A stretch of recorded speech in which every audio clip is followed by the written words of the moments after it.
300 ships bore down on a handful of survivors. The great admiral who should have saved them lay dead on the deck, and the one girl who could turn the tide had given up on living.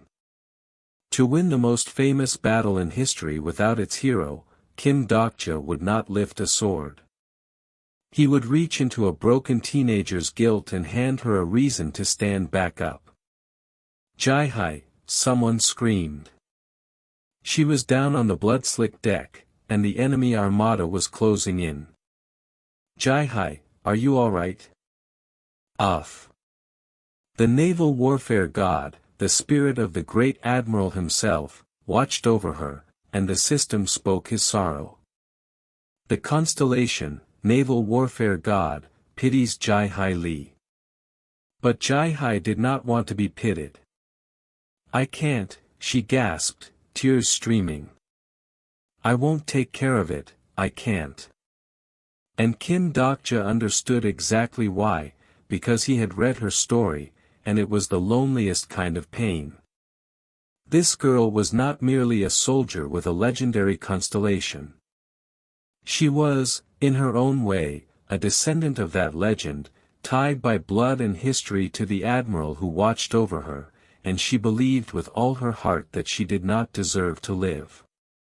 "Get up, Jai-hai," Dokja said. "Now." "She's not talking to me right now," the girl wept, meaning her own constellation, the god she felt she had failed.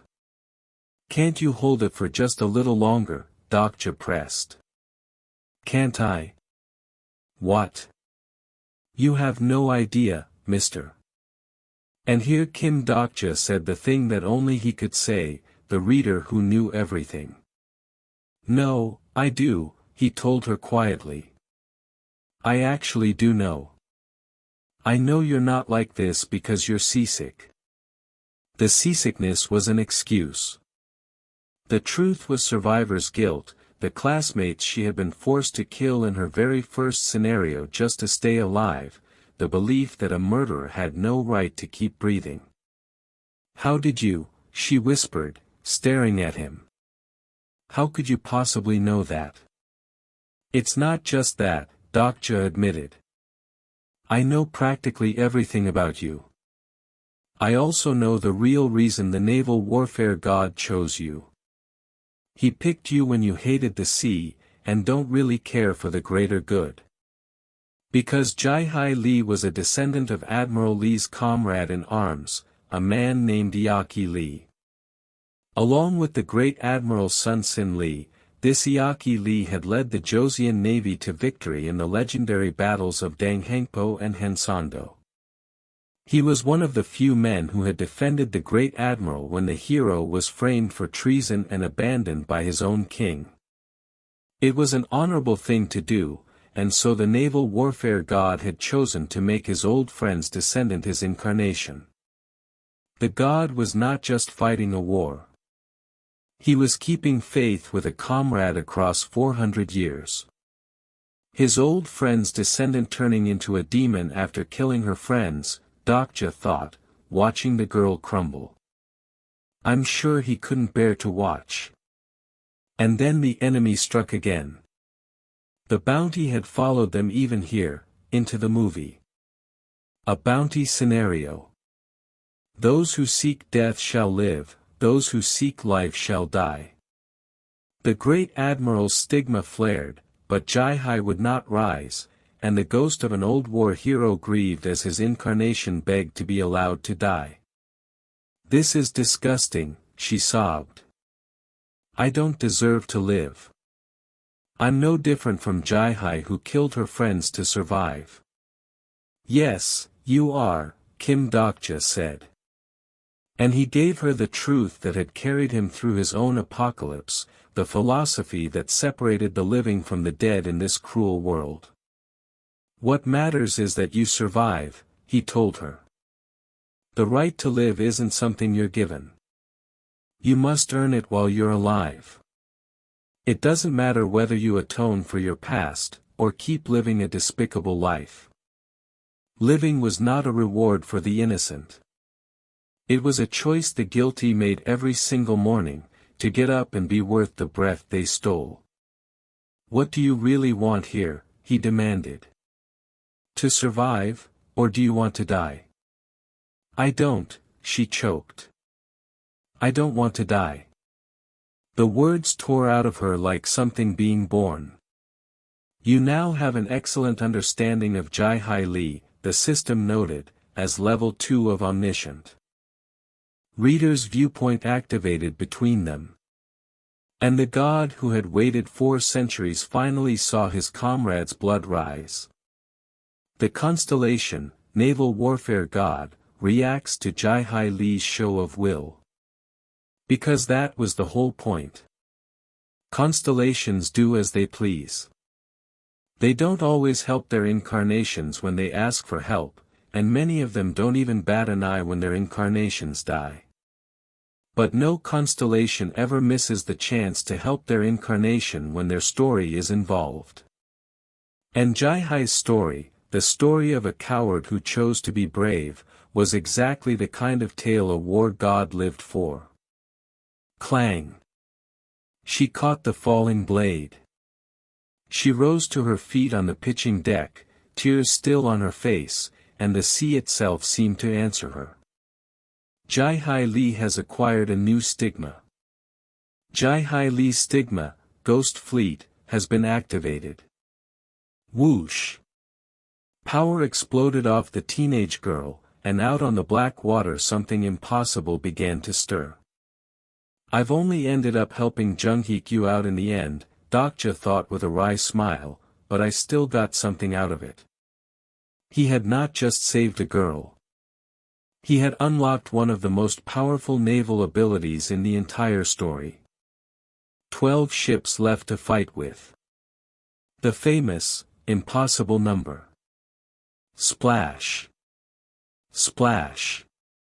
Out of the depths they rose, spectral warships wreathed in ghostly light, the drowned fleet of a 400-year-old victory answering the call of the admiral's blood. Where there had been only a handful of survivors on a single deck, now a phantom armada surged across the water, prows cutting through the waves, the great character for commander blazing on their sails. This was the Battle of Myeongyang reborn, 12 against 300, and the girl who had wanted to die stood at the head of the ghost fleet with the naval warfare god roaring at her back. "I would happily die where I stand," Jai said, her voice steady now, "if I could only have my vengeance." The rain lashed down, the enemy armada loomed, and the survivors braced on the deck. The ghost fleet closed the distance. And then the swordswoman gave the order that had shattered an empire 400 years ago. Fire! Pow! Pow! The spectral cannons roared as one, a wall of fire and thunder tearing across the water, and the enemy ships began to break apart in gouts of flame. The city skyline behind them lit up orange as the barrage found its mark, hundreds of ships thrown into chaos by 12 ghosts and one girl who had finally decided she wanted to live. The impossible victory was unfolding exactly as history remembered it, achieved not by the dead admiral, but by the descendant of his faithful friend. The cinema master, who cared only for action, could not have asked for a better finale. A doomed battle, a fallen hero, a broken soldier rising to command a fleet of ghosts and win the unwinnable. Spark! Spark! The screening began to dissolve around them, the ancient sea giving way to the familiar walls of the cinema dungeon, the floor cleared, the reward earned. Pluck! Wish! The great admiral's power settled, and Jai Li stood among her friends again, exhausted, hollow-eyed, but alive, and for the first time not ashamed of it. Kim Dokja had climbed 6 floors of living cinema, and on the hardest one he had won not with a blade but with the truth. He had taken a girl drowning in guilt and shown her that survival itself could be an act of courage. Somewhere above, on the 8th floor, the cinema master still waited, and beyond it lay whatever was left of Yoo Joonghyuk, the regressor who had walked into this dungeon ready to die. But the reader had gained a ghost fleet, saved a soul, and proven once again that the most powerful thing in the star stream was a story worth telling. The loneliest reader in the world turned toward the next floor, his ragtag cast of heroes at his side. His story, as always, was only just beginning. Kim Dokja had climbed 7 floors of living cinema to rescue the strongest man in the world. But when he finally found Yoo Joonghyuk on the 8th floor, the regressor was standing, calm, and unharmed. That was the problem. Because the man who greeted him with cold eyes was not Yoo Joonghyuk at all. He was the final boss of the dungeon, wearing the hero's face like a mask. First, the battle had to end. The girl who does not cry took command of the battlefield, and the ghost fleet finished its work. Crash. Bang. Bang. The spectral cannons roared until the last remaining enemy ship sank beneath the waves. The impossible victory was complete, 12 ghost ships against 300, won by a teenage girl instead of a dead admiral. The cinema master is content with the new ending. You have reached the 4th ending credit. Cast: Dokja Kim, Hui-won Jong, Jae-hai Lee, Gil-young Lee. You have each received 500 coins for your performance. It took no more than an hour to turn a massacre into a legend. You did good, Dokja told Jae-hai as the sea dissolved. Ugh, I feel sick again, she groaned, and he almost laughed. The powerful stigma she'd earned, the ghost fleet, was a treasure she would not have obtained until much later in the original story. And the bounty scenario paid out too. The bounty scenario has been cleared. You have received the naval warfare god stigma as a reward. You have received the stigma, Sword Song. Sword Song, Dokja marveled. Jae-hai won't obtain this stigma until much later in the story. It's probably much more useful to me than the ghost fleet is. The stigma of the great admiral, overpowered much. She's too good to leave with Joonghyuk, he thought. He gave me such a precious stigma. Maybe I could stand more of a chance because of this. The god of naval warfare expressed his gratitude, and Kim Dokja walked away richer, stronger, and 1 floor closer to his goal. It looks like we're going back to the theater, he said. And there, at last, they reached the 8th floor. Kim Dokja turned to his exhausted companions. You can rest here for a while, he told them. We'll go rescue Joonghyuk. But, someone protested. Just do as I say. Because he knew what waited on this floor, and he did not want them to see it until he understood it himself. He had used the ampoules and the coins he'd saved to sufficiently raise his stats, stamina, strength, agility, mana, all pushed to 20. He had prepared as much as a man could. And then he stepped through, into a place the system named the Sky Garden, and found the strongest man in the world waiting for him. Dokja, isn't that the guy, Joonghyuk, someone whispered. He looks just fine. And that was exactly what set off every alarm in Kim Dokja's head. Because Yoo Joonghyuk, who had gone into this dungeon 11 hours ago and nearly died, who should have been battered and bleeding, stood tall and unhurt in the center of the garden. He looks just fine, the reader thought, and that's the problem. To test it, Kim Dokja did the boldest, dumbest thing imaginable. He walked up to the strongest man alive and smacked him across the face. Hey, Joonghyuk, he said. Smack. Gosh, that felt so good, he thought, shaking out his hand. I'd love to hit him some more, considering the trouble I went through thinking he was in danger. Ouch. But something's not right, he realized. The regressor did not react. No cold glare, no drawn sword, no threat to kill him. Nothing. Something's not right. Joonghyuk, Dokja said, circling the silent figure. And then he saw it, and his blood ran cold.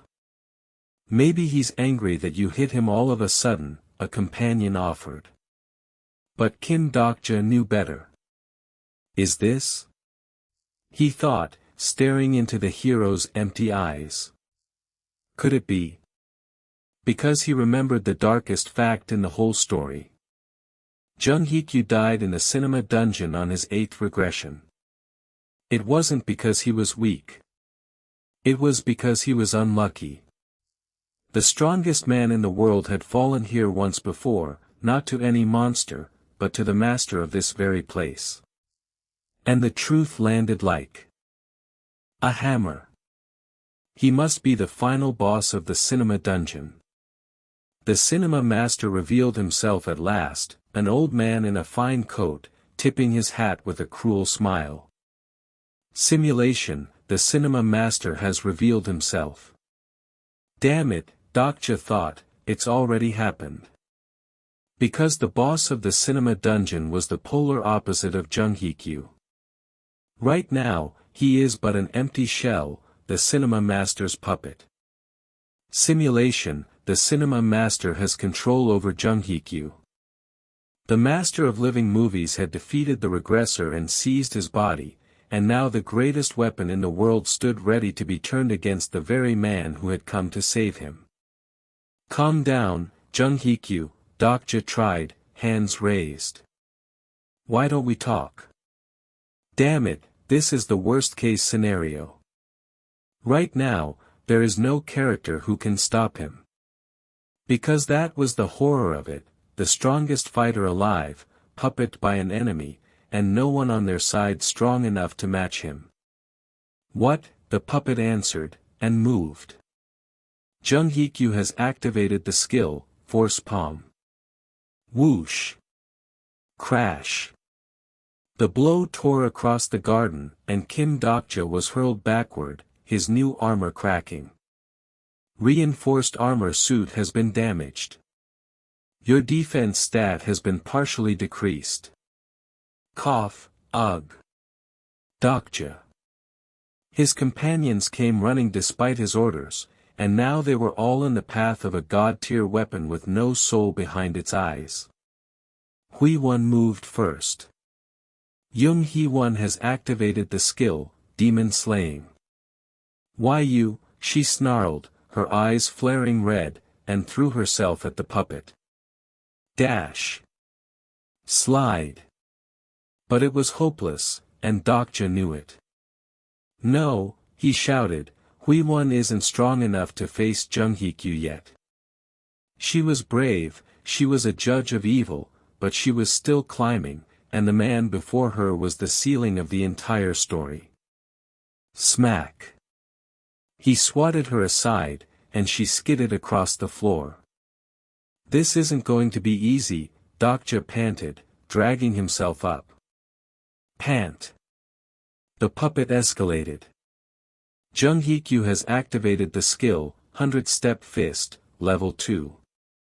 The air itself became a weapon, 100 phantom blows raining out in every direction. Aha, Jai-hai cried, her blade a blur as she tried to parry the unparryable. Crash. Clang. Clang. The whole sky garden rang like a struck bell as the survivors were battered from every side, and even Jai-hai Lee, with her legendary constellation and her brand new stigmas, could barely hold. Hui-won, someone screamed as she went down. Jai-hai, watch out. It was a slaughter waiting to happen, for exhausted survivors against the puppet body of the man history would remember as the strongest who ever lived. But Kim Dokja had not come this far to lose him. He drew on everything, the stats he'd bought, the stigmas he'd borrowed, the unbreakable blade at his hip, and he looked for the one thing the cinema master could not take, the man still buried inside the puppet. Because a shell was still shaped like Yoo Joonghyuk.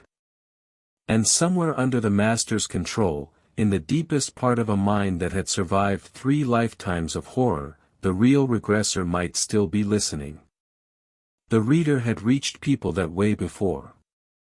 He had cracked the 4th wall of a demon and the guilt of a swordswoman. Now he would try to reach the loneliest hero of them all, the man who had walked into this dungeon ready to die, and drag him back to himself.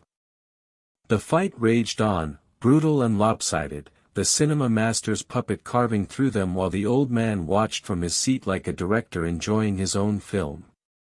And then, through the chaos, a small, uncertain voice cut across the garden. Jai-hai, staggered and bleeding, looked up at the man wearing her savior's face, the master who had pulled her from her worst night, and spoke the word that held all her hope and all her fear at once. Master. The strongest man in the world stood silent, an empty shell in a garden in the sky, his body a weapon in an enemy's hand and his soul locked somewhere deep inside. Kim Dokja gripped his blade, blood on his face, his ragged company scattered around him, and refused to accept the worst-case scenario. He had climbed 8 floors of living cinema for this exact moment. Now he had to do the impossible one more time, beat the strongest character in the story, without killing the man he had come to save.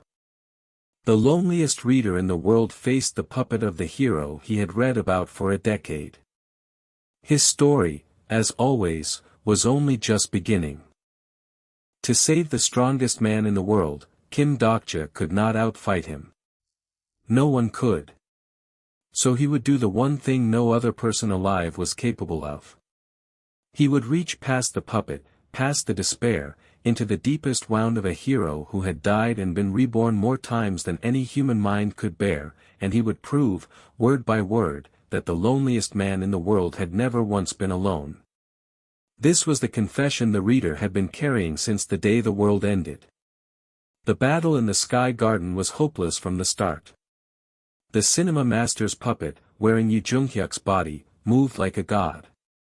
Master, Jai-hai whispered, staring at the man who had saved her. Slash. He cut them down one after another. Joonghyuk is under control right now, Dokja shouted. Go for the cinema master. Because you could not free the hero by beating him. You had to destroy the director pulling his strings. The old man in the fine coat only grinned wider. Grin. He was enjoying his own film. They threw everything at him. Young Hee-won has activated the skill, Time of Judgment. Hui-won lunged, her judge of evil power blazing. How dare you, she cried. But the system delivered cold news.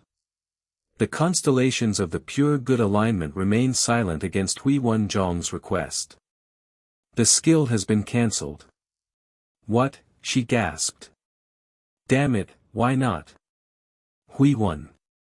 Because her power only worked against evil, and even puppet, even hollow, Yoo Joonghyuk was not evil. It was expected, Dokja thought.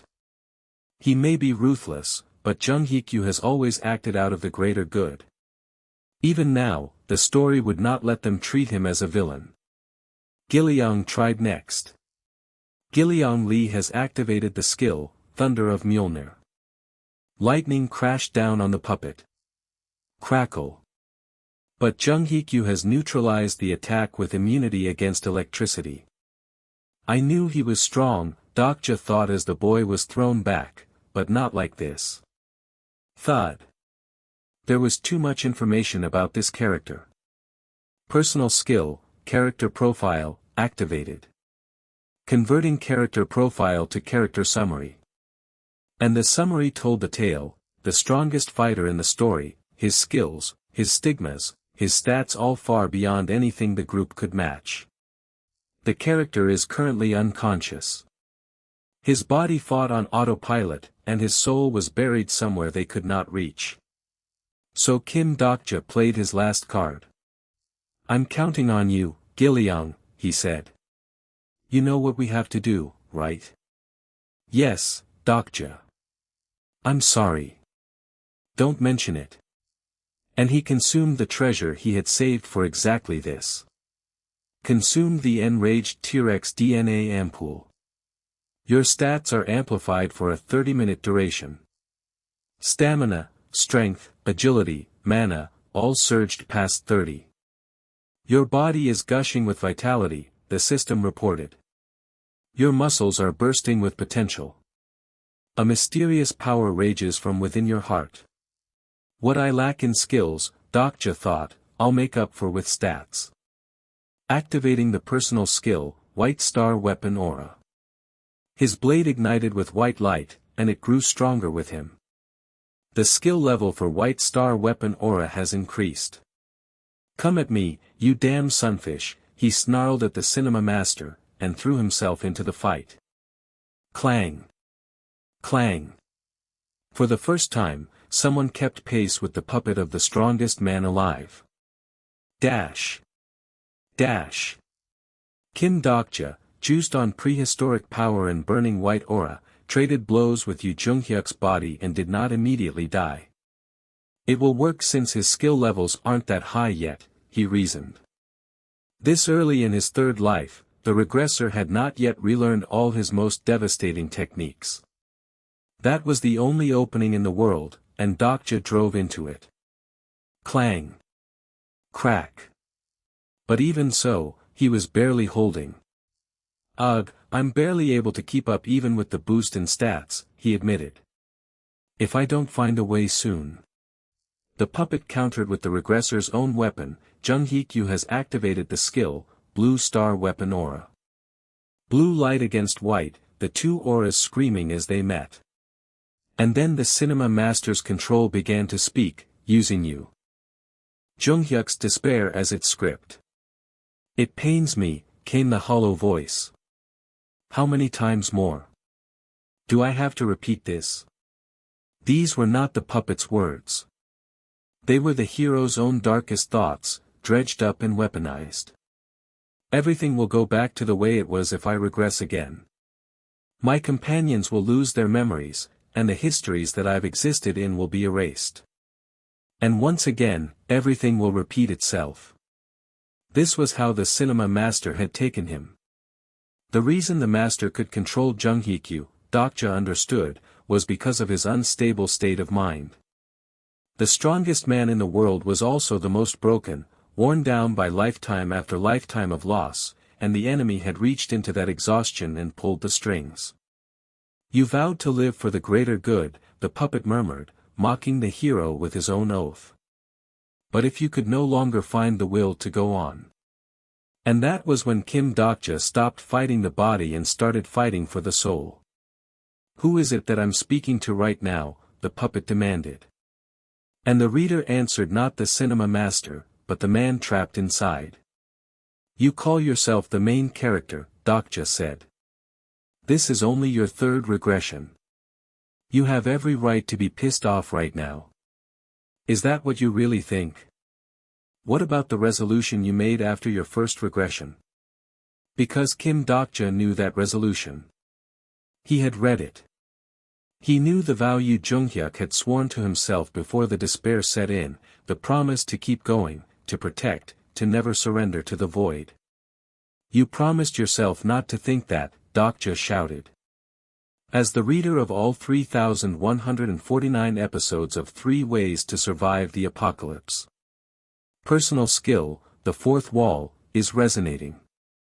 And now the confession poured out of Kim Dokja, the thing he had never told a single soul, the reason he had chased this dying man through 8 floors of living cinema. My eyes are tearing up, he realized. Why is it that my skin is burning up? Because he was about to speak the truth that only he could speak, the witness that no one else in any world could give. When you died in the cinema dungeon like an idiot, he began. When you were crying over your dead sister. When you died after the prophet's betrayal. Each memory, each private agony of the hero's countless lives, Kim Dokja named them one by one, because he had read every single one. When you had a child with the person you loved for the first time. When you went raving mad after your child died. When you fought the demon king and opposed the returnees. When you helped the outer gods and fought against the reincarnated. And when you finally stood before the constellations. Each word, by word, the times I've spent reading 3 ways to survive the apocalypse. I've watched you struggle to survive. For 13 years, in a cramped subway car and a lonely apartment, a single reader had followed Yoo Joonghyuk through every death and every rebirth, had wept over his losses, had refused to abandon the story even when he was its only audience left in the world. You call yourself alone, Dokja said, his voice breaking. I'm all alone, the hero had always believed. The last living thing in a doomed world, resetting again and again, watched by no one who remembered. And you say you're alone? How are you alone? Because you were never alone, Kim Dokja was telling him. Someone was always there, on the other side of the page, reading. I, too, he confessed. Kept reading so that I could survive. The hero had survived to keep living. The reader had read to keep living. 2 of the loneliest beings in existence, bound together across the impossible gap between a story and the one man who loved it. Clang. The word struck the puppet harder than any blade. Deep inside the hollow shell, something stirred. Where the cinema master's control had run on despair, Kim Dokja poured in the one thing the master could not counter, proof that Yoo Joonghyuk's suffering had been witnessed, remembered, and honored. That his 3,000 deaths had meant something to someone.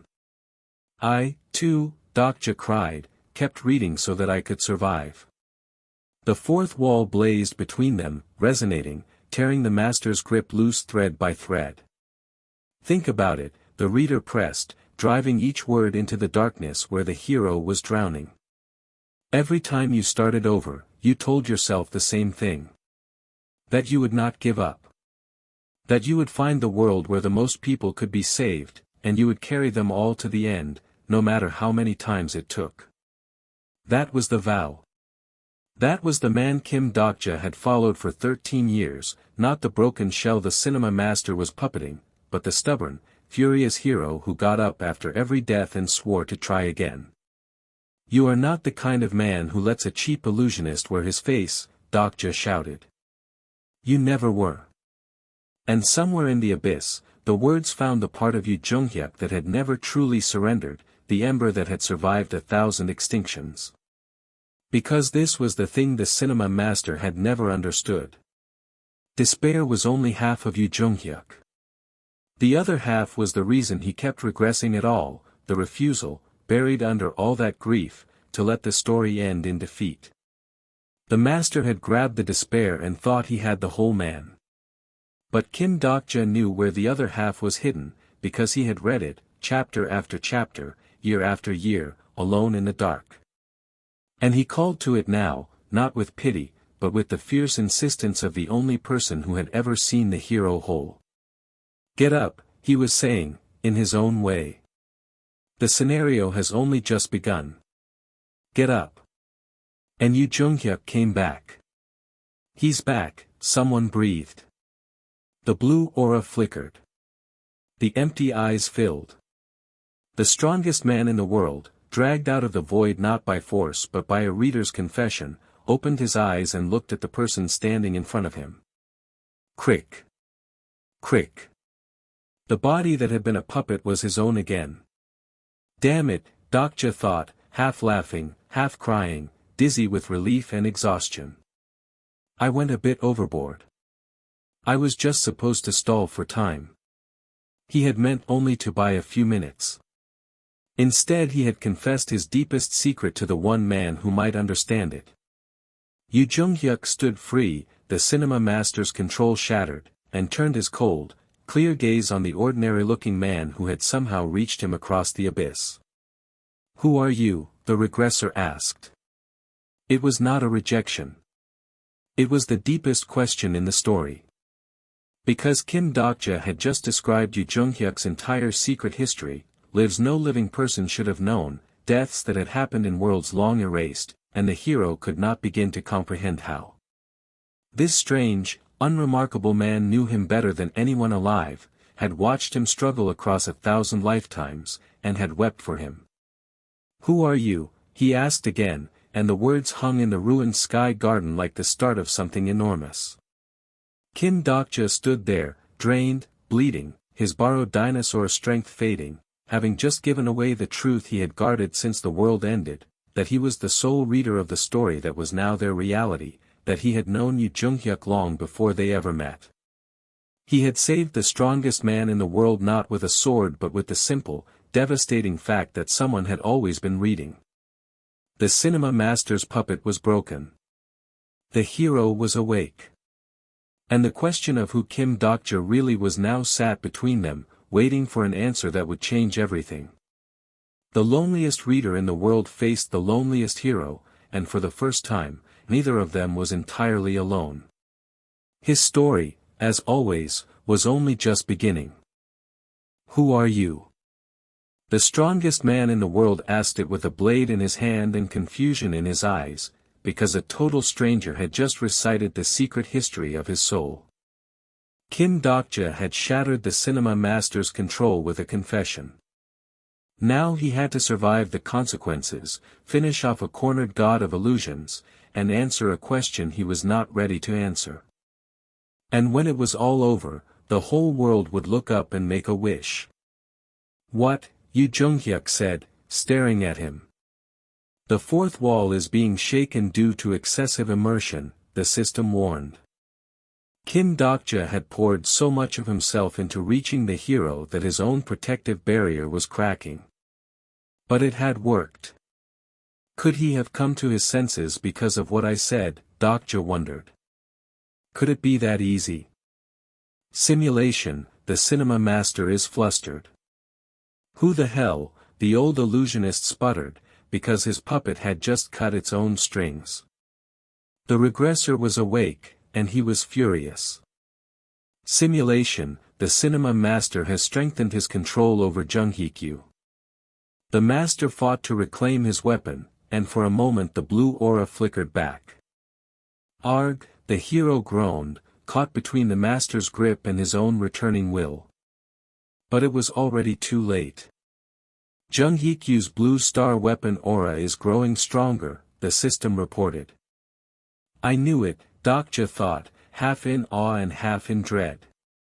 "There's no way it would have been this easy. It's so unfair fighting against the protagonist.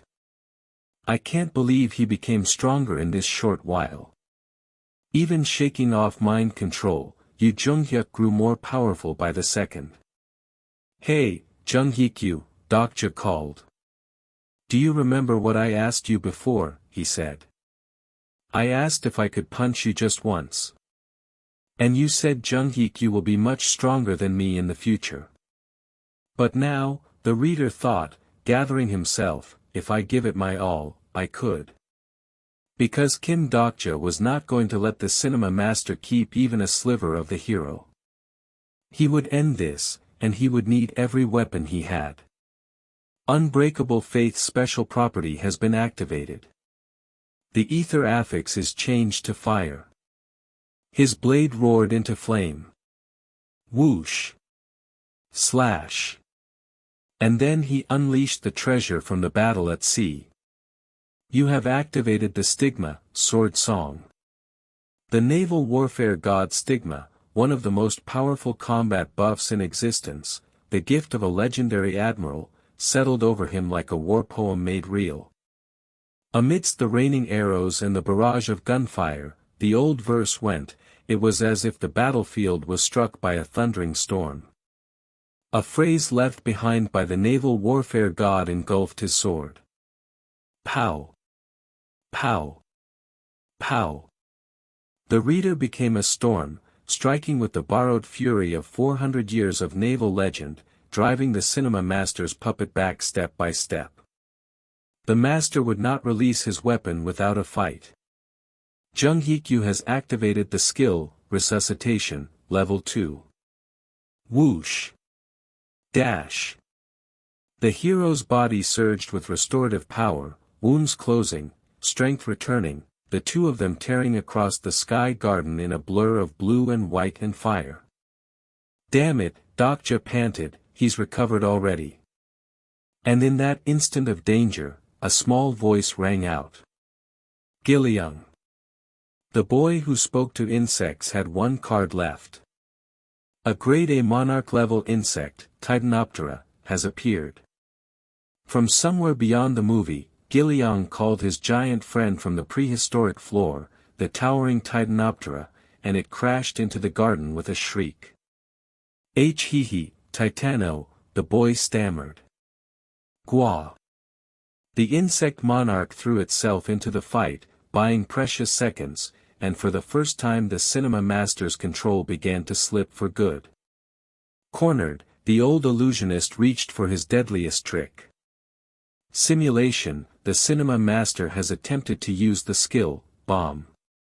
He would blow them all to pieces rather than lose. Crack. Crash. The garden began to detonate around them. "What are you smiling about?" the master demanded, because through all of it, Kim Dokja was grinning. 3. A cold voice began to count. The reader had planned for this too. "This is," the master gasped, realizing too late that his own bomb had been turned against him. 3. 2. Personal skill, the fourth wall, activated.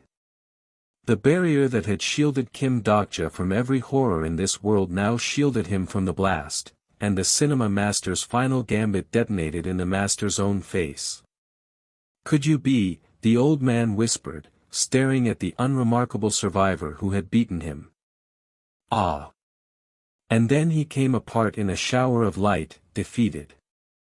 "You are the first to defeat simulation, the cinema master. You have received 3,000 coins for your achievement. The clear condition for the hidden scenario has been met. You have received 4,000 coins for your achievement." "Huh," Dokja breathed, swaying. "I was sure he used his skill on me. Was I okay because of the fourth wall? The wall that no one, not even Kim Dokja, fully understood had saved his life once again." "Dokja," someone called. "Gilyoung." Plop. The exhausted boy collapsed, his giant insect fading, and the barrier surrounding the cinema dungeon began to disappear at last. "Phew, thank God," someone sighed. "It's just left." They had cleared it. 8 floors of living cinema, a possessed hero, a god of illusions, all of it, cleared. "Dokja, are you alright?" Hui-won asked. "I'm fine," he said. "What about you, Hui-won?" "I'm fine too. And so is Jai-hai. She can't talk right now, her face is swollen." Ding. The third main scenario is drawing to an end. It looks like they're almost done downstairs too. Because while they had been climbing through movies, the survivors of Chungmuro had been surviving the monster onslaught, and now both battles were ending at once. Oh. The dungeon released them, and they climbed back up into the ruined world. And what they found stole the breath from all of them. "Seoul has," Jai-hai began, looking out over the city, "been destroyed. The great capital, the city they had all lived in before the apocalypse, lay shattered and burning to the horizon. But then, in the ash-gray dawn, something impossible lit the sky. A shooting star," someone gasped. Streaks of light began to rain down across the heavens, dozens of them, hundreds, falling in silent silver arcs over the broken skyline. "Wow," a survivor breathed. "It's so goddamn pretty.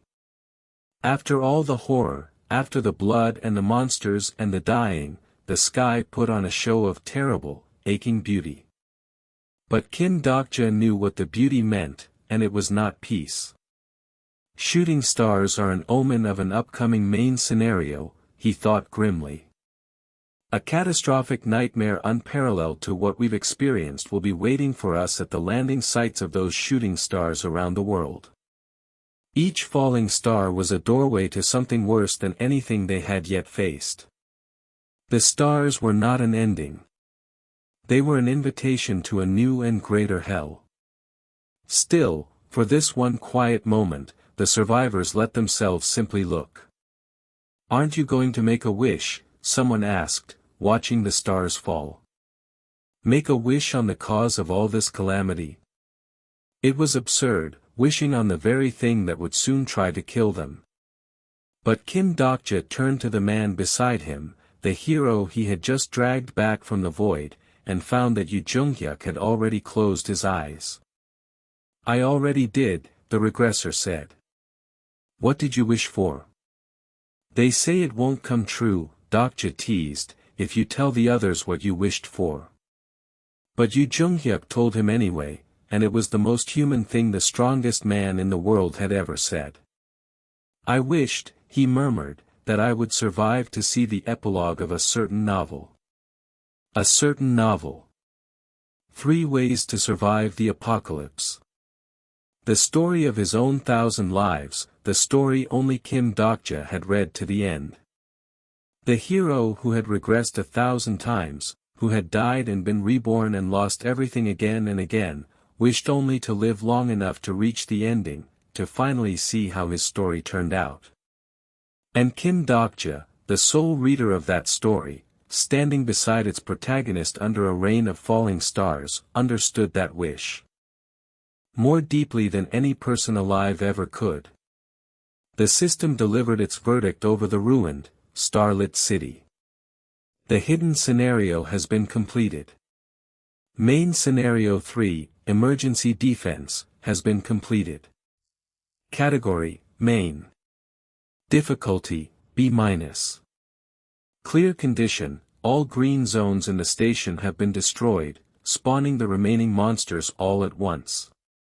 Survive the onslaught for the remaining duration. You have received 1,000 coins for your achievement. They had done it. The green zone arc was over. Chungmuro had survived, the landlords were broken, the regressor was saved, and a girl who had wanted to die now stood watching the stars with the will to live. And a brand new hell awaits us, Kim Dokja thought, watching the shooting stars fall over the corpse of Seoul, when the sun rises.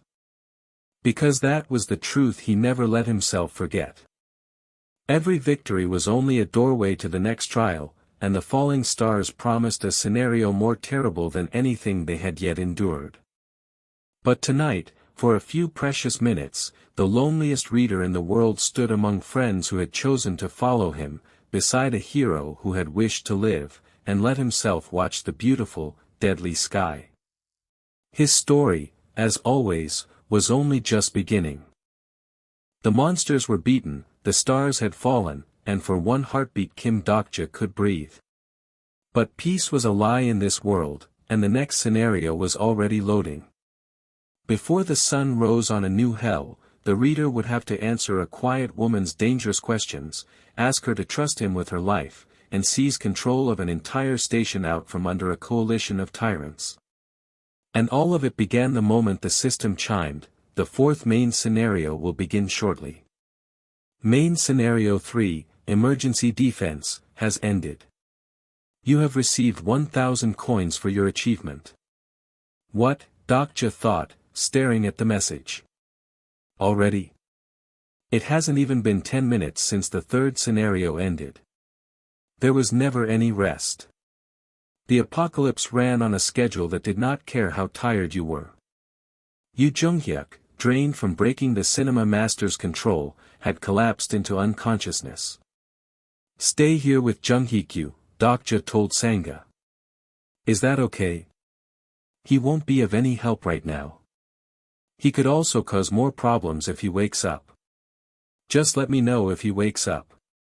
Then, looking at the sleeping hero who had caused him so much trouble, the reader allowed himself one small, petty wish. I'd like to smack him on the head once more, he thought. But Yoo Sangha had heard things during that battle, things Kim Dokja had never meant anyone to hear. On the stairs, she caught up to him, and she was gently, persistently curious. "You are gonna be the death of me," she said. "You almost gave me a heart attack." Then she asked the question that had been troubling her. "Have you filtered the chat? I might have said a bit too much earlier." "Of course I have," Dokja said. "I have no intention of ruining my channel. Information like that gets filtered automatically." Because the constellations were watching everything, and Kim Dokja could not afford to let them learn what he truly was. Constellations have massive wealth and power, but are not all-knowing, he explained, meaning that they don't have all the information. That was the crack he lived in, the one blind spot in a universe of watching gods. Sangha pressed carefully. She had heard fragments of his confession to Yoo Joonghyuk, the impossible knowledge, the talk of regressions and novels. "If my guess is correct," she said, "what I've said earlier would have been filtered like this to the constellations." "Is that what you really think? What about the resolution you made after your first regression?" She had heard him recount the hero's private history, and she was piecing together something enormous. "When you were like an idiot," she quoted haltingly, "when you were crying over your dead sister, when you had a child for the first time, when you helped and fought against them, and when you finally stood before them. It wouldn't have been any less severe than this." This is how they hid the fact that Joonghyuk was a regressor in the early chapters of the novel. Could it be, she wondered, you too? Is this a restriction put in place by the feasibility? Also, there were too many messages, so I blocked some of them out at my own discretion. That's strange. Is there a mission that even the Dakibi aren't privy to? Kim Dokja did not confirm it. But he did not deny it either. Instead, he did what he always did with the people he had decided to keep close, he brought them nearer. "Aren't you tired, Dokja?" she said, changing the subject with a small kindness. "I'll carry Gilliang for a bit." "Oh, thank you." And the constellations noticed the strange, quiet bond between them. A few constellations that are in search for the truth have taken interest in you. The secretive plotter is intrigued by your presence. You have been gifted 2,000 coins. "Keep up the good work, Dokja," one seemed to say. "Just show me the messages from the highest-paying constellations." "What am I, your manager?" Dokja thought wryly. Then he asked her the thing he had come to ask. "Did you hear any of what I said earlier?" Sangha nodded slowly.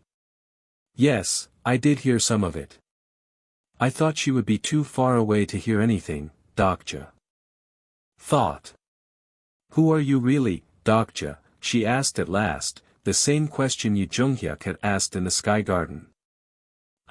He began. "Do you know the future?" "I know the future," he admitted, partially. "Does Sangha or Hyen Seong know?" "Not yet." "You're not going to kill me all of a sudden, are you?" she asked, and there was fear under the joke. "What? Why would you say that?" "That's what people do at times like these," she said quietly. "They say something like, you know too much. If that was the case, I would have killed all of you much earlier." And then Kim Dokja said the opposite of a threat.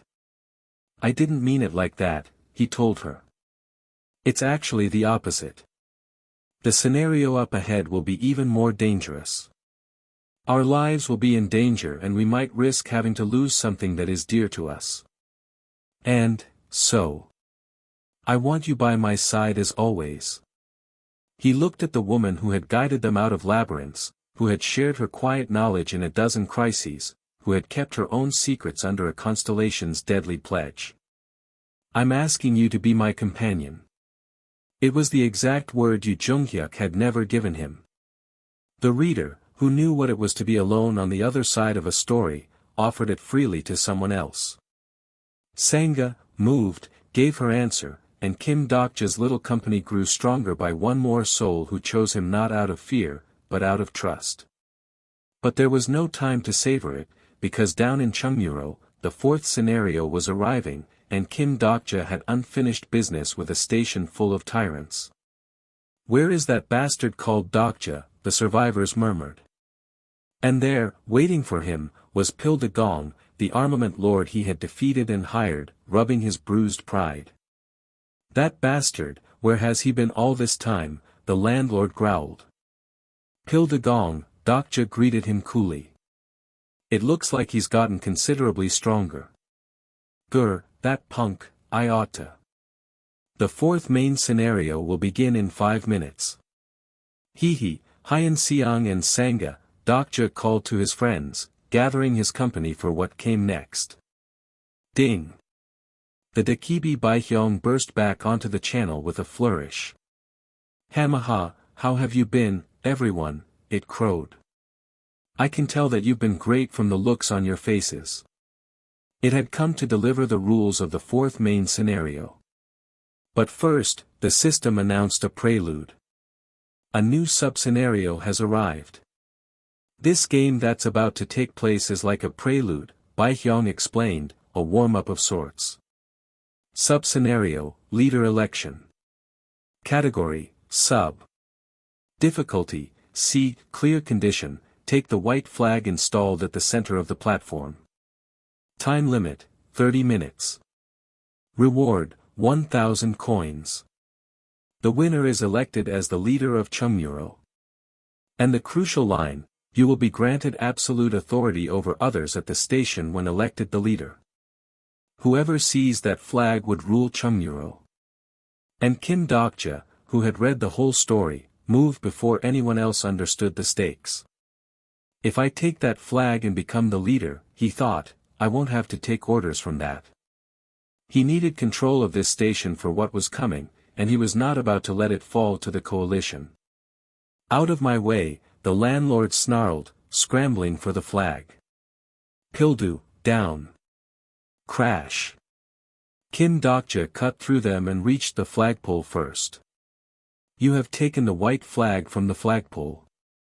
You have been given authority to command as per the contract. You have become the leader of Chungmuro Station. You have been granted the right to walk the king's path. Dokja Kim has taken the white flag. If the ownership of the flag does not change in the next 5 minutes, Chungmuro Station will remain under his command.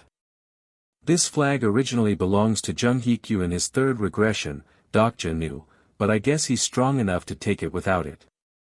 In the original story, the regressor had held this flag. Now the reader held it instead, one more sign that this third life was bending away from the script Kim Dokja remembered. The coalition would not go quietly. "Take the flag," their leader roared. "We have 5 minutes to take it from him."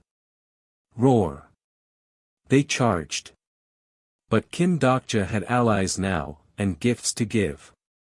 "Hyen Seong, catch," he called, and tossed the big soldier a treasure from the cinema dungeon reward room. "I got you a new one," he said. "Throw away the one you used to have." The shield of Hercules, a grade A relic, sailed through the air into the soldier's hands. Lee Hyen Seong has activated the special skill, Area Defense. The soldier planted himself like a wall, and the coalition's charge broke against him.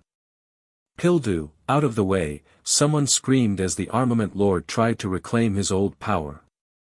The stigma, militarized zone, level 6, of the character Pildu Gong has been activated.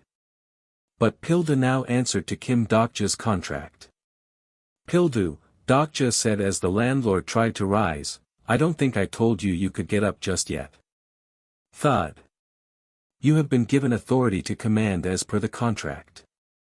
The tyrant sat back down. "Now that we're done with the housekeeping, let's talk," Dokja said, turning to the survivors who remained. "There are 29 people left altogether," he counted. 20 of them belong to the landlord coalition. He stood at a crossroads, the newly crowned leader of a broken station, and he had a choice to make about the kind of ruler he would be. "It's not that many, but it should be fine," he thought. "It's about time that I make more allies. And there are 9 others including us. It's time to pick and choose. He could rule them by fear, the way the coalition had. Or he could do what he always did. You can either leave Chungmuro and head to another station, he told them, or you can stay here with me. I have to keep only the people I can trust close from now on. He laid out the terms plainly, honestly, the way a leader who did not want to become a monster would. I won't stop you if you're going to leave, he said. But you have to do as I say if you decide to stay. So you're going to play king, are you? I won't beat around the bush, Dokja answered. I won't charge you survival fees or anything like that. I can guarantee safety from the outside threat, but I won't interfere with what goes on internally within the group. You'll have to sort that out amongst yourselves. No extortion. No rent on survival. Just protection, and the freedom to govern themselves. It was the opposite of everything the landlord coalition had stood for. One by one, they chose him. We've wronged you in the past, some admitted, but please forgive us. I'm not the one you should be begging for forgiveness, Dokja said. You have become the true leader of Chungmuro Station thanks to the power of the white flag. People in your group, 24. The sub-scenario has been completed. He had turned a station of frightened tenants and defeated tyrants into a company of 24 under his command, not through cruelty, but through the one thing the coalition never offered, trust. A king, he mused, looking at the white flag in his hand. Let's get the main game started then. And the main game arrived. The fourth main scenario has been activated. Main Scenario 4, Capture the Flag. Category, Main. Difficulty, C. Each station now held a flag, and the survivors of each would have to defend their own while seizing the flags of the others, a war of stations spread across the ruins of the city. Time limit, 12 days. Reward, 2,000 coins. Penalty for failure, death. The prelude was over. The real war, the future war, had begun. Kim Dokja stood at the head of his new company, the white flag of Chungmuro in his grip and a decade of impossible knowledge in his head, ready to lead 24 souls into a scenario that spanned the whole ruined city. The loneliest reader in the world had become a king. His story, as always, was only just beginning. A rival group arrived at Chungmuro offering friendship, an alliance, and a secret tactic to win the whole scenario. Every word out of their mouths was reasonable. And that was exactly how Kim Dokja knew they had come to kill him. Because the reader had learned the oldest rule of the apocalypse, the more generous the stranger, the sharper the knife behind his back. Today, the future war would begin not with monsters, but with men wearing smiles. The rules of the fourth scenario were laid bare. Main Scenario 4, Capture the Flag. Each station is given a flagpole where a flag can be planted. The flag can only be held by the leader of each group. You must defend your flag from the other groups.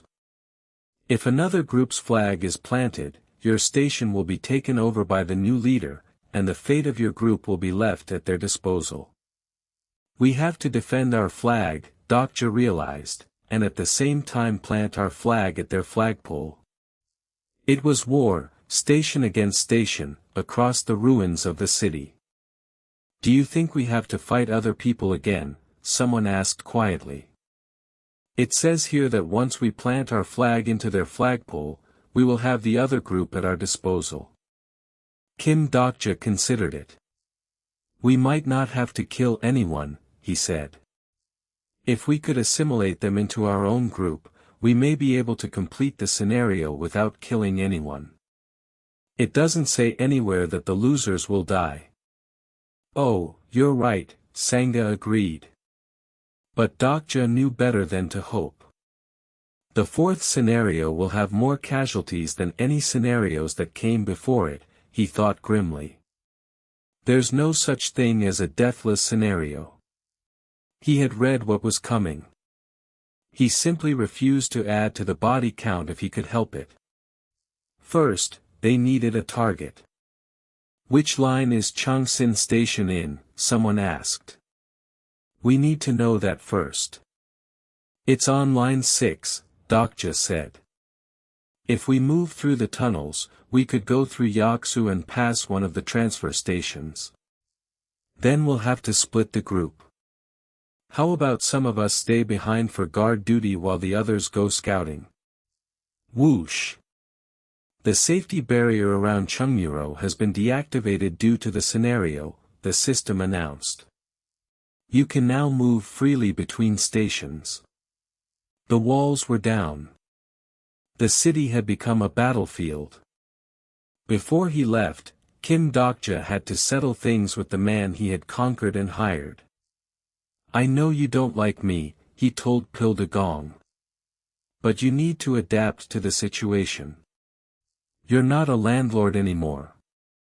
I know why it is that you obsess over land ownership," he added, more gently. "But you know where to draw the line if you want to survive. You will be in charge of guarding the station." "Why would I listen to?" the landlord snarled. "Think about it," Dokja said. "And think about your family who have been separated from you." That struck home. "I won't force you to follow my order. But if you do as I say, I will reward you accordingly. You can talk now, Pildu." Grit. The tyrant swallowed his pride and took his post. And then, before they could even set out, the enemy came to them. Vroom! A rail cart came screaming down the dark tunnel, headlights blazing. Could the invasion already have begun, Dokja thought, when the scenario only just started? They've finally opened up Chungmuro. Beep! Beep! The cart skidded to a halt, and armed strangers spilled out. "Stop right there," someone commanded. "Lower your weapons and approach slowly." "Wait, calm down, will you?" one of the newcomers said, raising his hands. "We're not here to fight you. Please, there's no need for that. Gosh, I've almost wet my pants." Then, a smooth introduction. "Let me introduce myself first. I am Ilhan Kong, the vice leader of the Dong Demon Group." Ilhan Kong. Do I know him from Dong Demon? Dokja thought, and the name did not match anything in his memory of the story. This is too fishy. It might be one of those variables I was worried about. He activated his skill. Character profile. And the result confirmed his unease. He must be a character in the novel, seeing how my skill works on him, but he was no one Dokja. Recognized, a face the original story had never named. Rumor expert, the profile read, "Isn't it too early for the likes of him? This man should not be here, not now, not with this much confidence." The Dong Demon Group made their pitch, and it was all sweetness. "Nice to meet you, Mr. Dokja," Ilhan smiled. "You must be the leader here, seeing how you have the flag. Only leaders can plant the flag. We're here to offer you an alliance." Something feels off about them, Dokja thought. "I oppose," someone in his own group muttered. "I don't trust them." But Kim Dokja played along, curious to see how deep the deception ran. "What is your offer?" he asked. "To offer you an alliance," Ilhan repeated. "Actually, we know a secret that may prove very useful. We know a sure-win tactic when it comes to the fourth scenario." A sure-win tactic. It was the perfect bait, dangled for a desperate leader. But Sangha, sharp as ever, asked the question that unraveled it. She had just won. "Where is your leader?" she said. "Why did you come to Chungmuro?" And there it was, the crack in the story. If you came from Dong Demon, Dokja pressed, you could have allied with many other stations nearby. Chungmuro started late in the original novel, as well. From what I remember, we do have less information than they do. And that was the tell. Chungmuro Station just opened. The other stations have already formed alliances, you see. But Chungmuro wouldn't have made any alliances yet. So why, of all the fresh and powerful stations they could have courted, had the Dong Demon group traveled all the way to the one station that had nothing to offer and no allies to lend? There was only one answer. They had not come to ally with Chungmuro. They had come to conquer it, while it was young and alone and unguarded. We'll decide after meeting your leader, Ilhan said, trying to lure them out. Where is your leader? In Dong Demon, I'll lead the way if you want. All right then, Dokja said, and let them believe they had one. Stay behind and rest up, Gilliang, he told the boy. Pildu, take good care of Gilliang. He gathered Sangha and the others and climbed aboard, walking straight into the trap with his eyes wide open. Let's pretend we're interested and follow them, he murmured to his people. We'll get away from them if they seem suspicious. The cart roared back into the tunnels. Vroom. And the ambush sprang exactly as Kim Dokja had known it would. Shoot. Crash. The Dong Demon men turned on them mid-journey, weapons flashing in the dark. What do you think you're doing? One demanded, feigning shock. Seriously, Dokja answered, that's what I wanted to ask you. You should have worked on your hiding skills if you wanted to ambush us. He had seen it coming a mile away. But these were not the frightened tenants of Chungmuro. These were killers, and one of them carried a weapon Kim Dokja recognized with a jolt. They came at his company hard, and for a moment it was chaos, blades and bodies in the cramped dark. Tie these men up for me, Sangha, Dokja called, and his people moved with the discipline he had drilled into them. But the enemy had numbers and fury. Aya! Damn it, one of the fallen thugs seethed, how did I end up taking orders from a young punk like him? Kim Dokja was everywhere, borrowing strength, reading moves before they landed, but he needed more than himself. He needed his judge. Hui won, now. Young Hee Won has activated the skill, Time of Judgment. And this time, it worked. The constellations of the pure good alignment are agreeing with the use of the skill. Because unlike the puppet hero in the Sky Garden, these men were genuinely, unambiguously evil, ambushers and murderers, and the gods of pure good sanctioned their execution without hesitation. Slash. Huan's power ignited, red and righteous, and she cut through the Dong Demon raiders like wheat. She gasped, I didn't think this would work. What's with this skill? Compared to the cinema, Dokja thought, watching her tear through the ambush, these guys were a piece of cake. After facing the strongest man in the world. Puppet by a god of illusions, a pack of station thugs was almost a relief. But then Kim Dokja saw the weapon, truly saw it, and his blood ran cold. That's the weapon that Mr. Kim used to have, one of the enemy stammered, and Dokja understood. These raiders were carrying gear that had belonged to Yoo Joonghyuk in a version of events Dokja half remembered, a sign the enemy had crossed paths with the regressor before, or worse. Seeing the direction they came from, someone reasoned, they must be the Myeongdong group. Looks like they've teamed up with Dong Demon.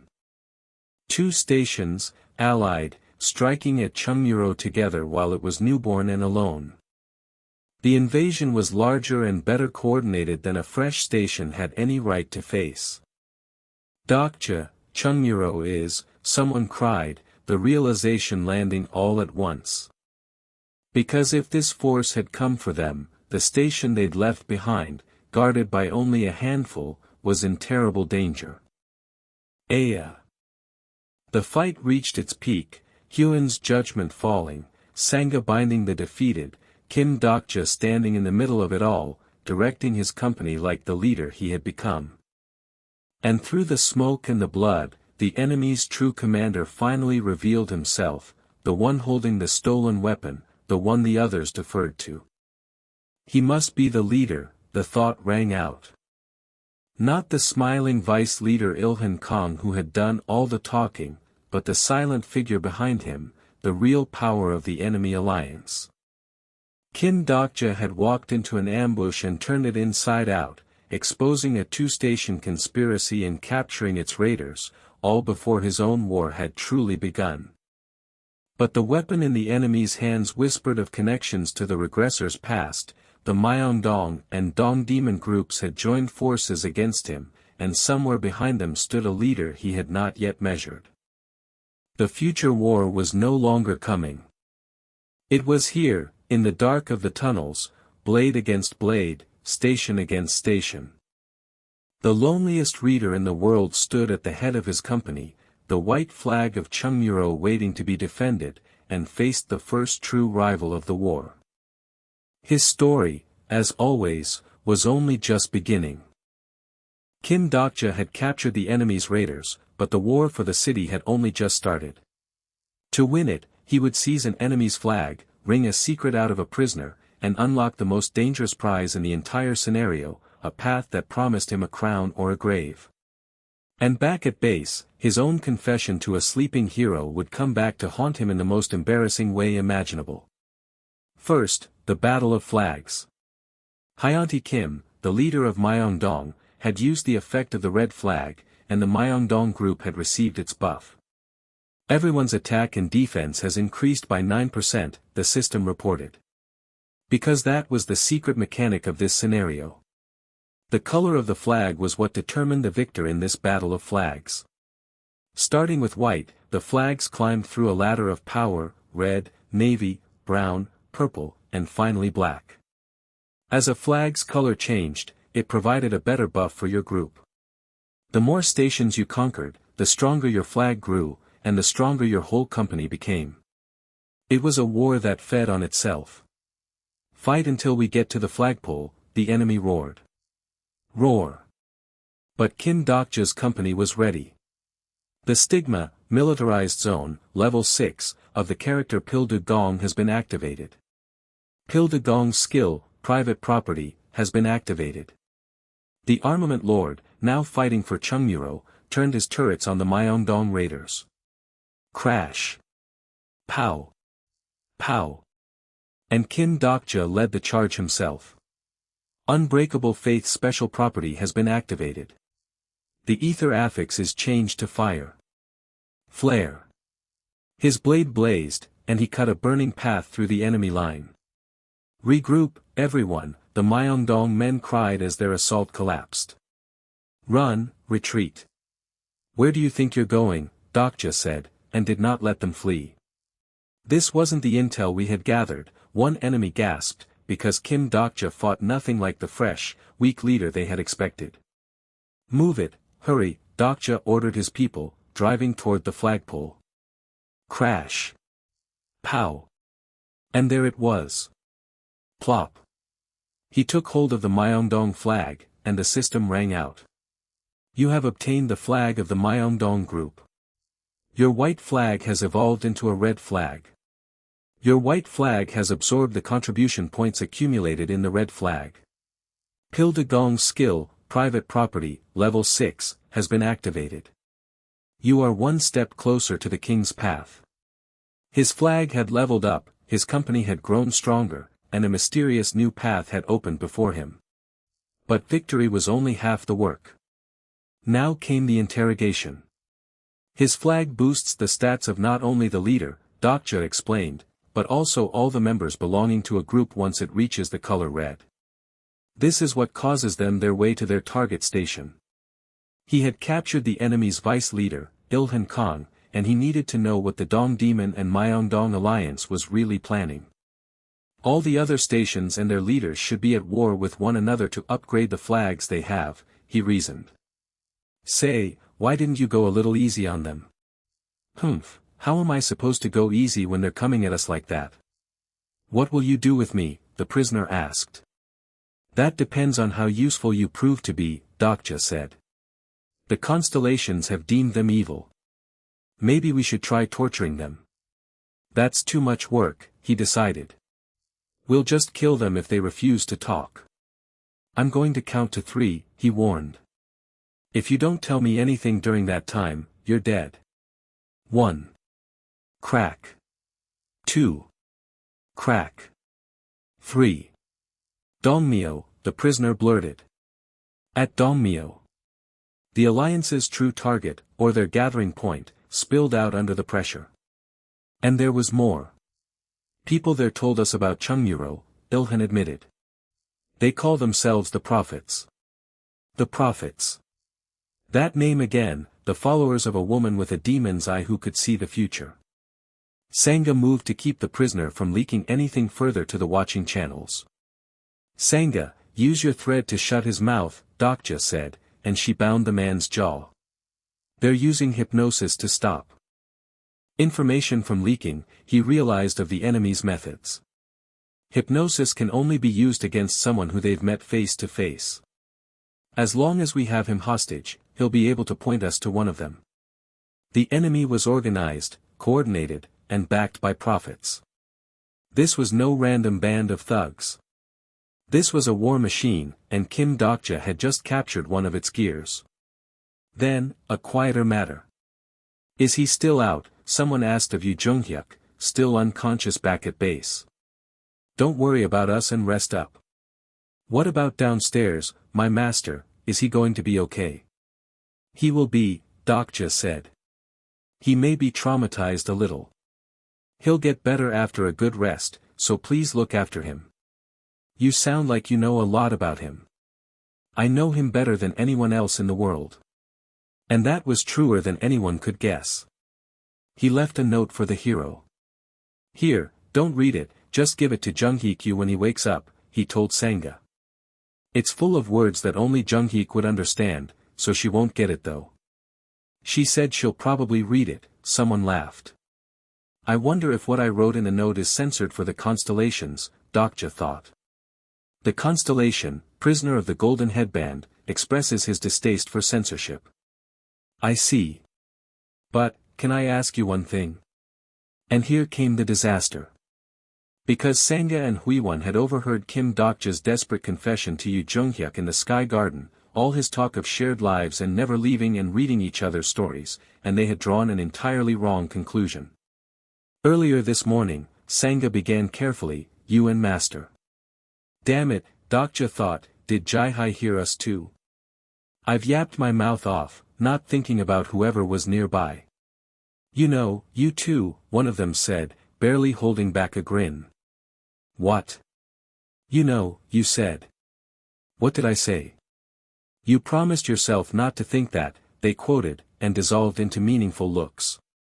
What about the resolution you made after your first regression, what's it called? There's no need to mimic what I said, Dokja sputtered. What about the resolution you made after your, what's it called?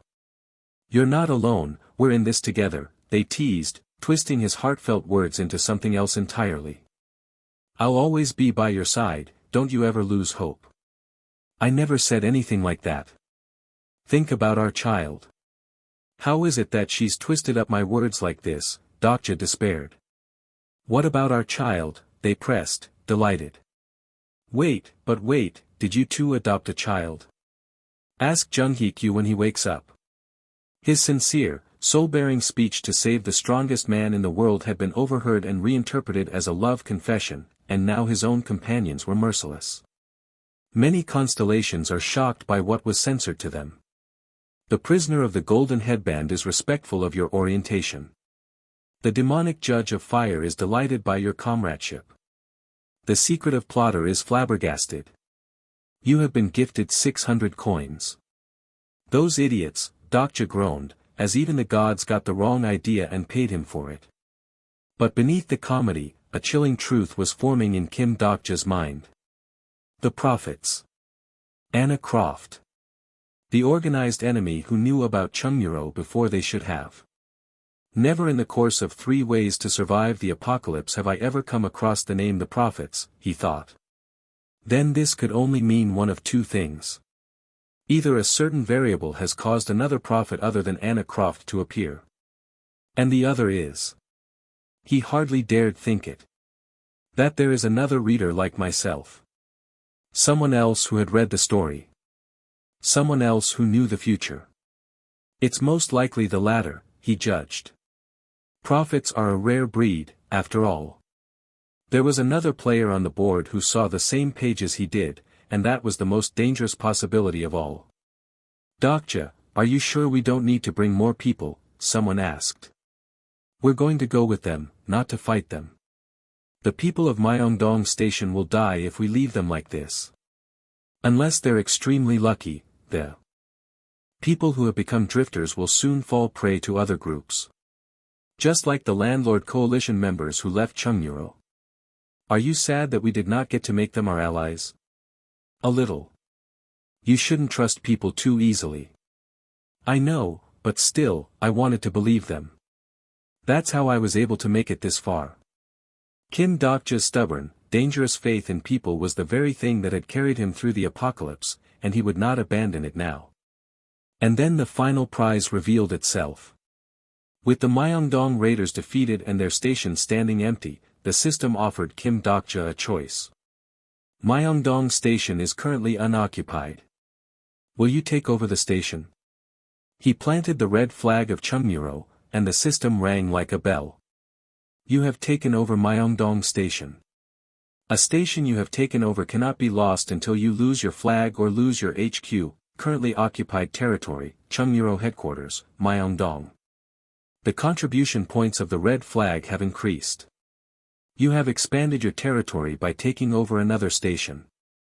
And then, the doorway to power and doom. A new hidden scenario has arrived. The King's Path has opened up. Hidden scenario, the King's Path. Category, hidden. Difficulty, a clear condition, take over 10 or more stations within the given time period. Time limit, 10 days. Reward, the King attribute. Penalty for failure, you and everyone in your group will die if you fail to take over at least 1 station per day. It was the ultimate gamble. Conquer the city, 10 stations in 10 days, and become a king. Fail even once, and everyone he had gathered would die. This dreadful scenario begins at last, Kim Dokja thought, gripping the red flag of Chungmuro. He had captured a prisoner, uncovered a rival reader, and unlocked a path to a crown paved with the threat of death. The loneliest reader in the world raised his flag over a conquered station and set his sights on the whole ruined city. His story, as always, was only just beginning. Kim Dokja had just become the king of a station, but the crown came with a death sentence: conquer 10 stations in 10 days, or everyone he loved would die. And on the road to his first conquest, he would meet the thing he feared most in this whole apocalypse. Not a monster. Not a tyrant. Another reader. A man who had read the same story Kim Dokja had, and who was now wearing the identity of the strongest hero alive like a stolen coat. This looks like a difficult scenario, Dokja thought, studying the King's Path. Are you going to be okay, Dokja? But I'm glad that you're the leader. I can't tell if they're good people or they're naive. Most would be green with envy that I got the hidden scenario.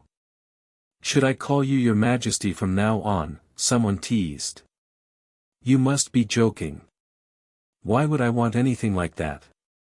Well, Your Majesty, if what the hidden scenario is saying is true, we should be trying to take over a new station right now.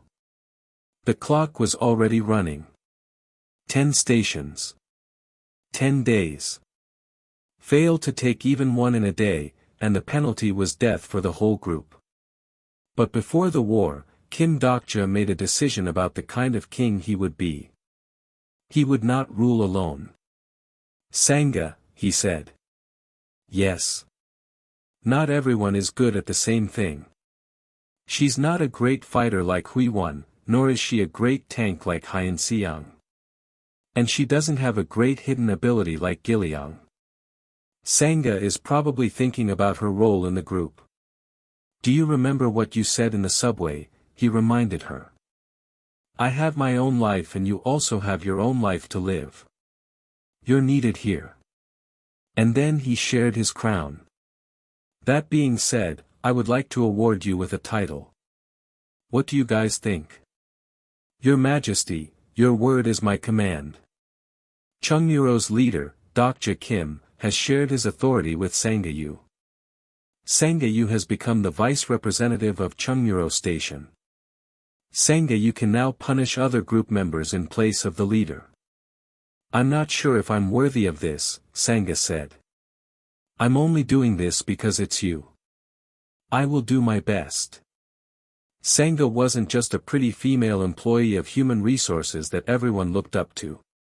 She had a gift for organizing people, for judging who belonged where, and Kim Dokja gave her the authority to use it.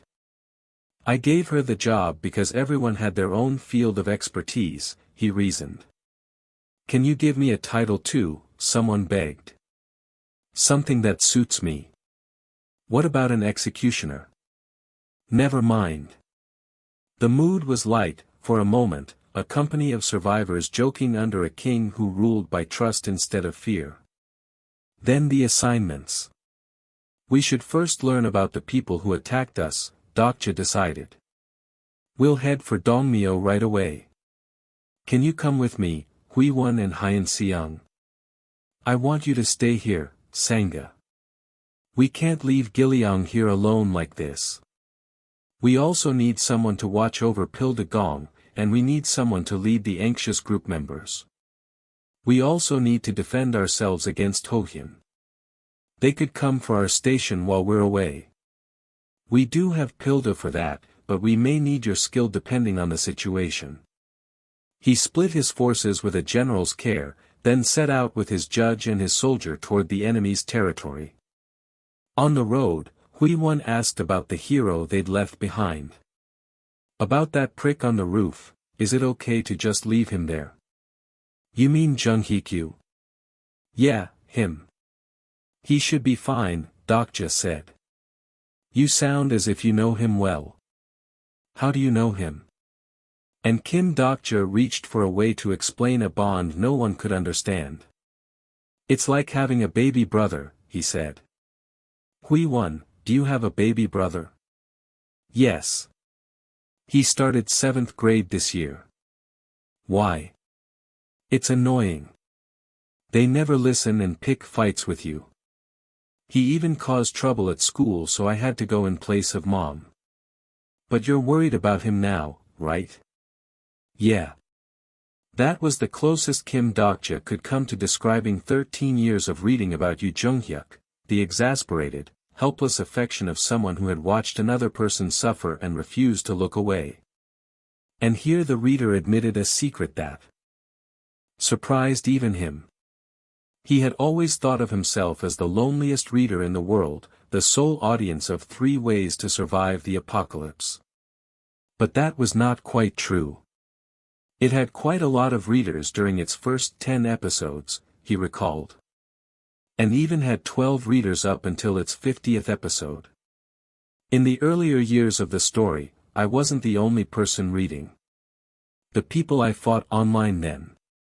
Somewhere out there had been other readers, people who had opened the same story and, one by one, abandoned it, until only Kim Dokja remained. He had assumed they were all gone. He was about to learn how wrong he was.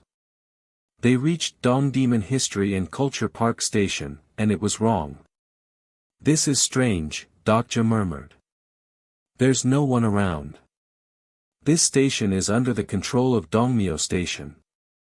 And a colder realization followed. Ilhan Kong has become a wanderer. It must have been a trap, he thought. It looks as if Dongdaemun Station was taken over.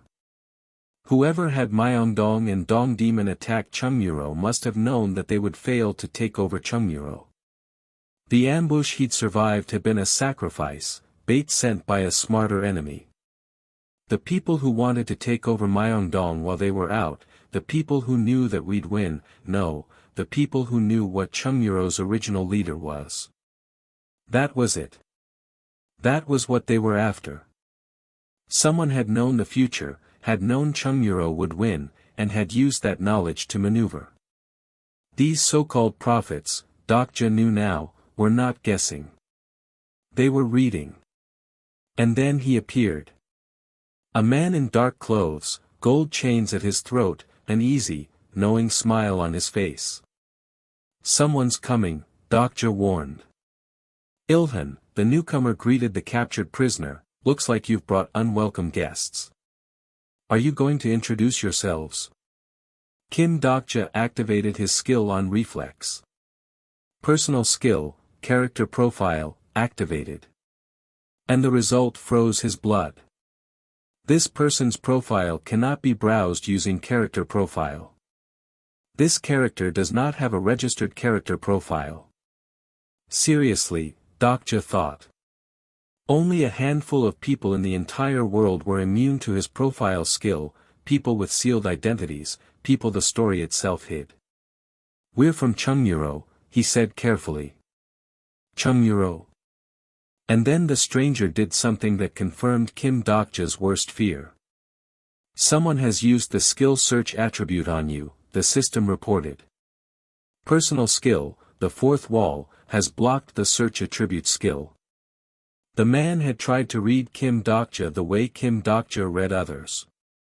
He had a reader's tools. Excuse me, but what is your name? The stranger asked. And here the truth unfolded, one chilling layer at a time. My name is, he said, and grinned. Joonghyuk. The people who knew about Joonghyuk, the original leader of Chungmuro Station. He was claiming to be the regressor, the strongest man in the world, a man he had never met. How did he know that name, that face, that legend? Because, the man as much as admitted, 3 ways to survive the apocalypse describes Joonghyuk's appearance quite often. The adjective that is used most in describing Joonghyuk is handsome. With my looks, I guess I could pull it off. It's nothing, sir. I can now know this for sure. This person in front of me is someone who has read 3 ways to survive the apocalypse. And since then, the imposter confessed, I've been acting as Joonghyuk. Another reader. The one thing Kim Dokja had feared more than any monster. A person who had opened the same story, who knew the same secrets, who could see the same future, and who had chosen to use that knowledge to impersonate its hero and carve out a kingdom of his own. You better watch what you're doing, you punk, the man warned when Dokja probed too far. Did you not know that I'm using your skill to look us up? He must think that I have the eye of the sage skill, Dokja realized. Who the hell do you think you're talking to? Even now, the imposter assumed Kim Dokja was just another gifted incarnation, not the one true reader who had finished the entire story. Neither knew the full shape of the other. 2 readers, circling in the dark, each hiding how much they truly knew. The man introduced his real self at last. My name is Songguk Lee, he said. I am the vice representative of Dongmyo Station. He had built a whole identity on the stolen legend of Yoo Joonghyuk, ruling Dongmyo by pretending to be the hero everyone feared. And now his kingdom stood between Kim Dokja and the 10 stations he needed to survive. This station is mine, so pack up and get lost, Songguk said. But Kim Dokja did not deal in threats. He dealt in leverage. You're the vice representative, he said. You have the authority to hand over all the stations your group controls. If you don't hand over the station before I count to 3, I will kill all of you. Didn't you know that? Do you think this is a joke? Songguk sneered. Do you think I'm stupid? You must not get how serious I am. 1. Clang. 2. The blade came out, and the impostor's confidence cracked. 3. Wait, Songguk yelped. I'll do it. That's not enough, Dokja pressed. You were too late. Give us Dong Demon as well. Sorry, the man stammered, all his stolen swagger gone. I was transferred the rights to Dong Demon Culture and History Park, and came to Dongmyo to be transferred the rights to Dong Demon as well. I can give you Dong Demon and History Park, but with Dong Demon, I beg you, please meet with our leader first. On my king's honor, I promise I will not do anything to harm you, Mr. Yoo. Because there was still a leader above this impostor, a true power behind the prophets, and Songguk was terrified of what would happen if he defied them. Good, Dokja said. Lead the way. Dongmyo's vice representative, Songguk Lee, has made a promise on the king's honor. Songguk Lee will be punished dearly if he breaks his promise. Kim Dokja had come looking for the people who attacked him, and instead he had found the truth at the heart of the whole war, another reader, hiding behind the hero's face, serving a leader who could see the future. If I remember correctly, Songguk said, leading them deeper into enemy territory, the leader here will be that. The words trailed off, but the meaning hung heavy. This way. He gestured them toward Dongmyo, toward the mysterious leader of the prophets, toward whatever reader or seer sat at the top of this rival kingdom. The system laid the stakes out plain. Main Scenario 4, Capture the Flag. Reward, 2,000 coins. Penalty for failure, death. Kim Dokja had a crown, a company that trusted him, and 10 stations to seize in 10 days. But now he knew the truth, he was not the only one who had read the ending. Somewhere ahead, in the station called Dongmyo, waited a leader who moved survivors like pieces on a board they'd already seen. The loneliest reader in the world followed the impostor into enemy territory, an unbreakable blade at his hip and a decade of secret knowledge in his head, walking toward a confrontation with someone who might know as much as he did. His story, as always, was only just beginning. Kim Dokja feared other readers more than any monster in the apocalypse. Now he was about to meet a whole cult of them. They called themselves the prophets, they worshipped a book of revelations, and they ruled a station through a boy king glued to his smartphone. But the truth about these prophets was stranger and sadder than Kim Dokja expected, because their so-called prophecies were nothing but the fading memories of readers who had given up on the story too soon. What I want to know right now are these two things, Dokja thought as Songguk led them deeper into Dongmyo. One is whether Songguk Lee has a file on me. And 2 is how many others there are who are like him. And also, if they have the same skills that I do. Because another reader was dangerous enough. A whole network of them could be catastrophic. This is unlikely, seeing how they used search attribute instead of character profile, he reasoned. Then it should be safe to say that they don't know anything about me. But what is it that he's reading? The impostor kept glancing at his phone, and Kim Dokja's unease deepened. A group chat, he realized, catching a glimpse. They have internet connections now. This is Dongmyo station where the loser is. That must be why they have the internet. Right, this way. Our leader is waiting for you inside. Hurry and get a move on. And there, at the heart of Dongmyo, Kim Dokja finally saw the king these people served. It's like they're running their own little kingdom here, he thought. Just stay put and watch guard while you wait for me here, he told his companions, and went in alone to meet the ruler of the prophets. The king of Dongmyo was a boy. A teenager, 17 years old, hunched over a smartphone, tapping and tapping at a screen with total absorption. And Kim Dokja knew exactly who he was. He activated his skill. Character profile. Name, Donghwan Han. Age, 17. Supporting constellation, shadow behind the curtain. Personal skill, comment manipulation. He was one of the 7 kings of the story. The boy who will soon become the basement-dwelling king of the shadows. Since the beginning of the scenarios, internet access over the entire area of Seoul was blocked, due to the streaming channels set up by the Dakibi. People outside of Seoul do not know of this. But this boy could reach the internet where no one else could, and he used it to rule from the shadows, manipulating information, comments, and rumors across the whole city. The boy who has already completed over half of the king's path, Dokja thought. They could use the internet because of Dong Hwan Han. Dong Hwan Han has activated the skill, comment manipulation. But something was wrong with the boy. He was not acting like a king. He was acting like a puppet, tapping mindlessly, barely aware of the world. But not like this, Dokja realized. He is currently under the influence of a powerful hypnosis. The true king of Dongmyo had been enthralled, his kingdom hijacked by someone else pulling the strings from behind the curtain. And that someone was the man who claimed to be a prophet. "We've brought a guest with us today," Songguk announced. "Say hello." And the leader of the prophets turned to face Kim Dokja. "You're the leader here," Dokja said. "Right? You saw right through me." "That's right. If you're the leader, why did you bring me here?" "So that we could talk in private.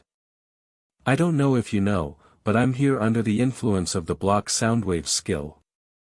And then he made his claim, the claim that defined the entire cult. "I am," he said, "a prophet. I'm one of them to be exact." A prophet. The word Kim Dokja had been dreading. The man laid out his gospel with the fervor of a true believer.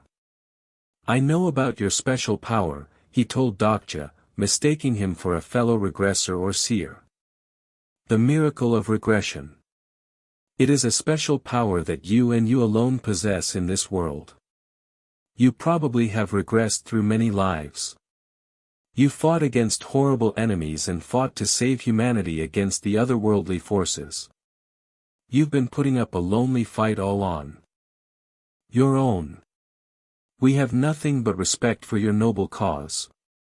Joonghyuk might have cried if he heard this, Dokja thought dryly, because the prophet was reciting the hero's legend as if it were scripture, praising a struggle he had only ever read about.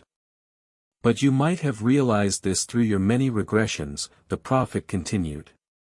"Despite your miraculous abilities, you cannot manage alone against the oncoming adversity. But, Mr. Yu, things will be different this time. We, the prophets, were blessed to aid you through your current regression."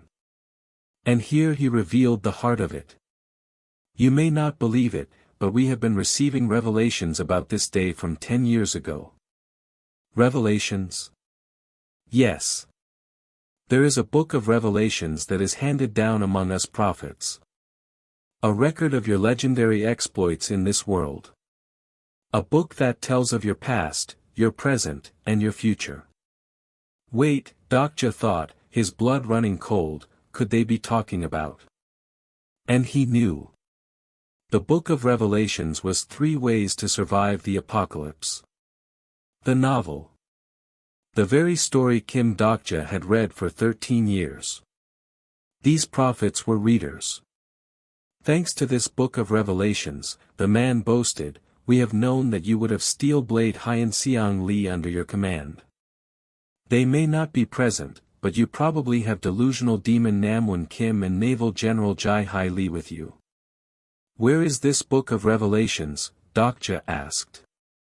"Unfortunately, the book has been damaged, so the original copy is lost. But do not worry. We each have memorized fragments of the book, and are making preparations so that you, Mr. Yu, can walk the righteous path. With us, you will be able to lead a new life that is different from your past regressions." Amazing, Dokja thought, and it was almost funny.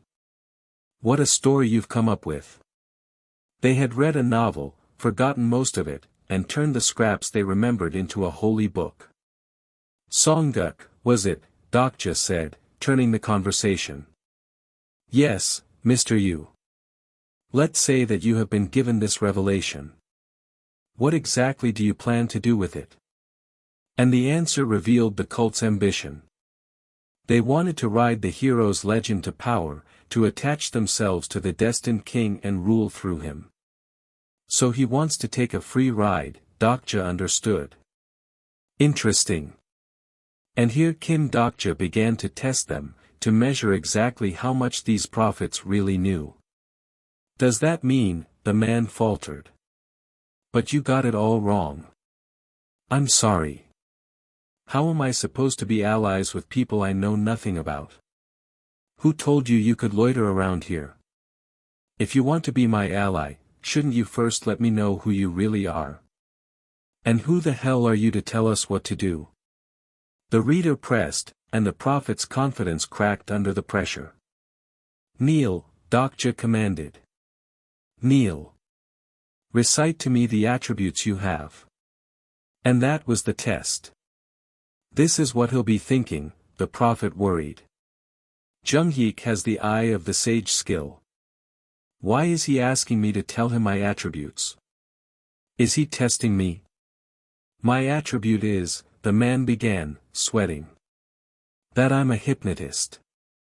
Just as I thought, Dokja noted. He is the one who used hypnosis on Ilhan Khan. So this prophet was the hypnotist who had enslaved the boy king and bound the enemy's mouths. And the ninth. I am the ninth renouncer. The ninth.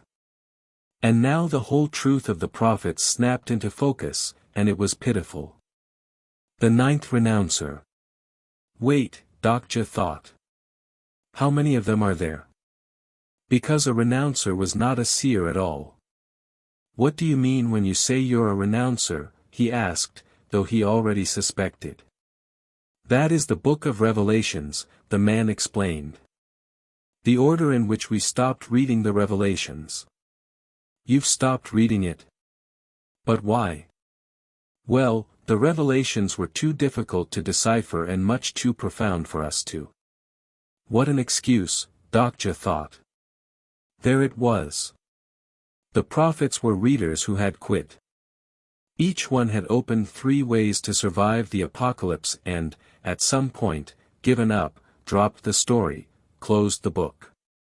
And the order in which they abandoned it was their entire hierarchy. The ninth renouncer was the ninth person to stop reading. Which meant he had read very little, and knew almost nothing of what was coming. So you were the ninth person to have stopped reading the Revelation, Dokja said. In that case, I don't think you'd be that helpful. Because a reader who quit early knew only the beginning of the story. Their prophecies would run dry the moment the plot moved past the chapters they'd read. These were not prophets. They were dropouts, clinging to half-remembered scraps of a novel they hadn't cared enough to finish, and using those scraps to play kingmaker in the apocalypse. Kim Dokja, the one reader who had finished all 3,149 episodes, stood among people who had given up after a handful, and the gap between them was an abyss. The prophet, sensing the deal slipping away, grew desperate, still tapping at his phone even now. Why do you keep playing with your phone? Dokja demanded. I'm sorry, the man stammered, I'm addicted to smartphones. Even a self-proclaimed prophet couldn't put down his screen. And when Kim Dokja's patience with these frauds finally ran out, when he refused to kneel to a cult built on a book they'd abandoned, the peace shattered. Thud. A sub-scenario triggered, or a fight broke out, the fragile negotiation collapsing into violence. What was that just now? Dokja thought. Is it a sub-scenario? Yes, you prick. Are you picking a fight with me when you're not even in the supporting cast? One of the enemies snarled at Hyeon Seong. What the hell is this prick on about? The confrontation exploded. Crash. We won, Kim Dokja shouted as the battle erupted around them, the prophets and their enthralled king turning on the intruders. He had come to Dongmyo to learn about his enemy, and he had learned the most important thing of all: the people who could see the future were only ex-readers who had stopped too soon, and the one true reader who had read to the end stood alone against them. But a cornered cult was still dangerous, a boy king's shadow powers still loomed, and his own judge was now in the thick of the fight. The loneliest reader in the world faced a kingdom of failed readers, an unbreakable blade in his hand and the whole of the story in his head. His story, as always, was only just beginning. Kim Dokja had found a cult of failed readers, but one of them had read far enough to notice something terrifying: the story was changing. Characters who should exist were dead. People who should be dead were alive. And the only explanation was that another reader, one who had read even more than these prophets, was out there rewriting the apocalypse. To end the night, Kim Dokja would have to outread them all, and win the loyalty of a boy king enslaved in his own kingdom. The fight broke off soon enough thanks to their intervention. "My friend didn't know any better," Songguk pleaded, kneeling. "I'm sorry. If I was a little too late, he would have been killed by Hui-won." "Hurry, say that you're sorry." The prophet who had impersonated Yoo Joonghyuk now groveled, terrified of the judge's blade. "Hui-won," Dokja said, "I told you to stay put." Because he did not want a bloodbath. He wanted information. And the prophets, for all their fraud, had exactly the information he needed. Then came a second prophet, and this one was different. "Mr. Yoo, let me apologize for my transgression earlier," he said. "Let me introduce myself again. My name is Minseob Young." "So, what number are you?" Dokja asked, testing him. "I'm the 1089th renouncer." The 1089th. Where the hypnotist had stopped reading at episode 9, this man had read over 1,000 chapters before giving up. He knew far more of the future. "Are the other prophets also renouncers?" Dokja asked. "How many are there altogether?" "There's around 148 of us that we know of." 148, Dokja thought. "That's not as many as I expected." The first episode of 3 Ways to Survive the Apocalypse was viewed around 148 times, and it dropped down to 129 around episode 50. So I assumed there would be at least 100 of them. The whole cult was just the old readership of the story, the people who had once opened the novel and drifted away, now stranded in the world they'd stopped reading about. But not all of them were mere renouncers. There is a group who call themselves the 12 Disciples, Minseob explained. They claim to have read the real prophecy, and that they have the power to change the world. They have read more of the prophecy than we have. The last disciple whose identity is unknown. So above the 100 failed readers sat 12 who had read deeper, 12 who treated their knowledge as a weapon to reshape the apocalypse. My guess is that there were many more prophets, Minseob added, but they might have died during the first scenario. They died even when they knew the future. Because knowing the story was not the same as surviving it. Reading about a monster did not make you strong enough to kill one. Most of the readers had perished in the first days, exactly as ordinary people did. And then Minseob revealed the thing that chilled Kim Dokja to the bone. This man had read far enough to know the shape of the story, and he had noticed that the shape was wrong. "From what I remember," he said, "you had the delusional demon Namwon Kim with you during your third regression. But I noticed that you had that woman with you instead of Namwon Kim. I thought she was Jai-Hai Lee, but she seemed older and to have a different name. The delusional demon, Namwon Kim. Could he be dead?" Dokja asked carefully. "Yes. Namwon Kim does not exist in the current regression. He was killed by one of you." "By one of you?" "By a reader. Someone who had read the story had murdered a character who was supposed to live, and in doing so had bent the entire narrative off its rails." "A prophet like us," Minseob wondered, unsettled even to speak it. "I didn't know if he were a prophet, but it seems that way now," Minseob admitted. "He knew the future just as you did. A lot more than you, actually. And there it was, the deepest fear confirmed. Another reader, out there in the apocalypse, one who had read even further than Kim Dokja feared, killing characters, rewriting fates, treating the story as clay. Not only did he kill the delusional demon, Minseob went on, he also completed all the hidden scenarios. My plan has been ruined thanks to him. This rival reader was not a passive observer. He was actively conquering the scenarios, erasing the people who stood in his way, remaking the world according to a story only he and a handful of others could see. He's even taken to impersonating me as of recently, Minseob said. I beat him to a pulp the last time I met him. But it's likely that he's still in the vicinity of Chungmuro. Chungmuro. Could it be, Dokja thought, his mind racing. The enemy was close, and he had a reader's cunning. Mr. Yoo, I may know the man, Minseob said, meaning the reader who killed Namwon. Who killed the delusional demon. You know him? Yes. But first, I need to tell you something.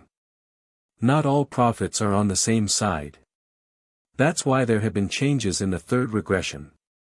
The story Kim Dokja remembered kept diverging because rival readers were fighting each other across the board, each rewriting the world to suit their own ends. It was not just fate drifting.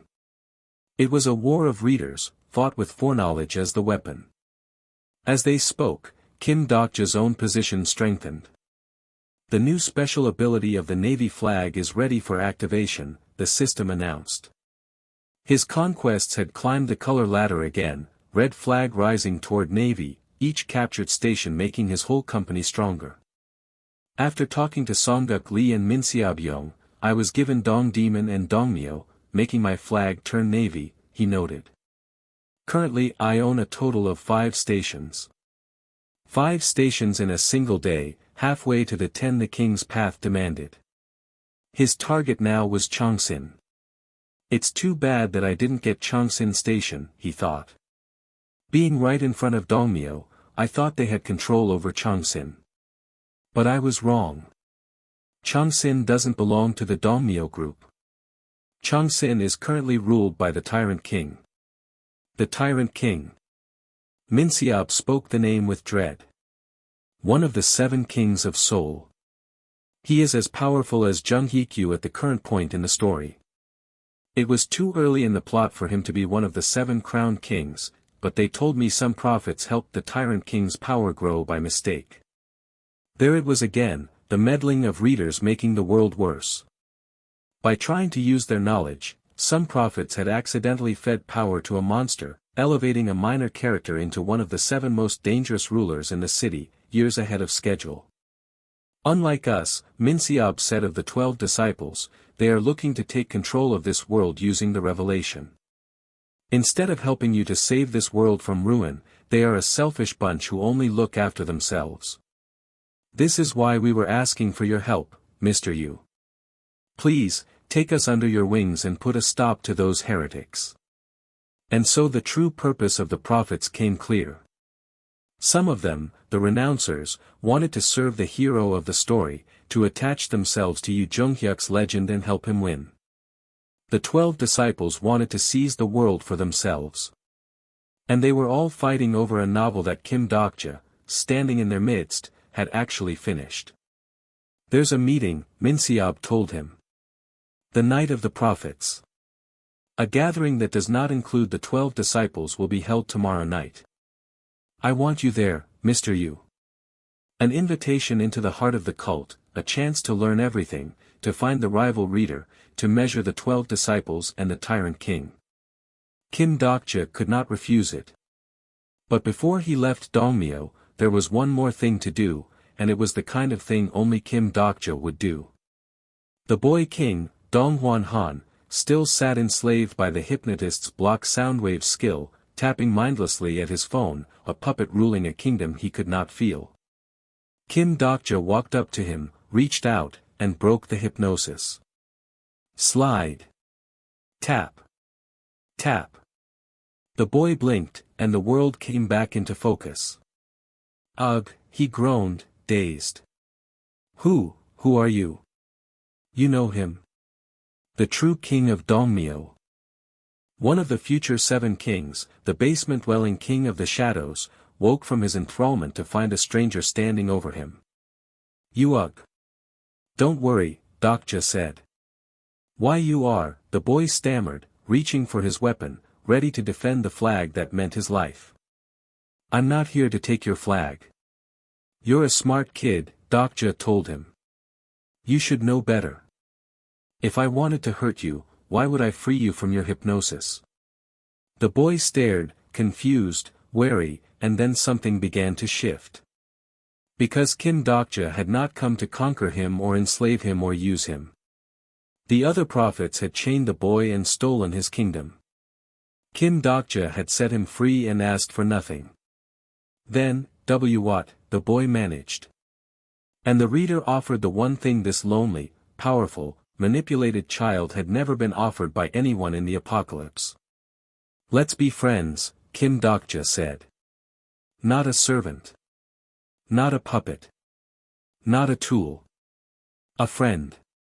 It was the same thing that had drawn a soldier, a judge, an office worker, and a swordswoman to his side, the simple, stubborn decency of a man who refused to treat people as pieces on a board.